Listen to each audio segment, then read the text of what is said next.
Il existe dans la structure du thème astral des axes qui fonctionnent comme des ponts tendus entre deux réalités. Celui formé par les maisons 6 et 12 est l'un des plus énigmatiques. Il relie ce que l'on fait chaque jour à ce qui nous échappe, ce qui relève du visible à ce qui se passe en silence, ce que le corps manifeste et ce que l'âme contient.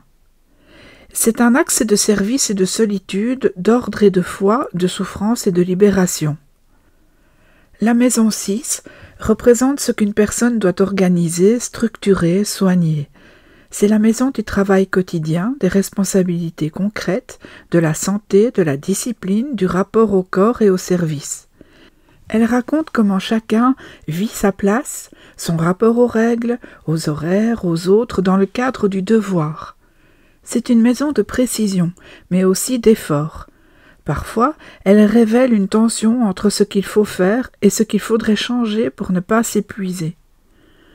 En face se trouve la maison 12, que les anciens appelaient la maison des épreuves cachées. Elle échappe à la logique. Elle contient ce qui ne se voit pas, ce que l'on tait, ce que l'on refoule, ou que l'on pressent sans l'expliquer. Elle parle du sommeil, de la méditation, des enfermements, de l'isolement, choisi ou subi. C'est aussi la maison des grandes intuitions, de l'élan mystique, de la foi intérieure. Là où la 6 se vit à la lumière du jour, la 12 se traverse les yeux fermés. Entre ces deux maisons, un dialogue subtil s'établit. Certaines personnes très investies dans leur quotidien, très perfectionnistes, très préoccupées par leur santé ou leur efficacité, découvrent avec le temps que cette exigence cache une grande vulnérabilité intérieure. D'autres, au contraire, peuvent vivre une forme de retrait, de fatigue psychique ou d'angoisse diffuse, et doivent apprendre à retrouver un rythme, à revenir dans leur corps, dans leurs habitudes simples pour se rééquilibrer. Quand une planète se trouve dans l'une de ces deux maisons, elle attire l'attention sur ce que la personne doit guérir ou comprendre. Une planète en maison 6 pousse à réguler, à corriger. Une planète en maison 12 demande souvent de lâcher prise, de comprendre sans vouloir tout maîtriser. L'axe 6-12 est donc un axe thérapeutique dans le sens le plus noble du mot. Il invite à une réconciliation entre action et contemplation, entre tension et acceptation.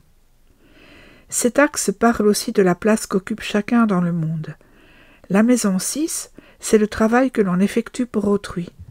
La maison 12, c'est le renoncement à certaines formes d'ego pour embrasser des causes plus vastes, souvent invisibles.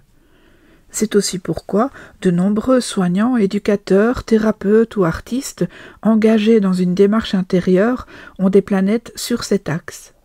Ils donnent accès à un autre niveau de lecture du monde, à condition d'accepter ce qu'il implique. L'effacement, la patience, la solitude parfois, mais aussi des intuitions profondes. Ce que cet axe nous dit, finalement, c'est que le corps et l'âme ne s'opposent pas, ils se reflètent. Un excès de contrôle dans l'un signale souvent une perte de contact avec l'autre. Lorsque les deux maisons fonctionnent ensemble, la personne devient capable d'agir avec conscience, de soigner sans s'oublier, de s'engager tout en s'écoutant. C'est un axe de maturation lente, mais puissante. À bientôt pour un prochain épisode.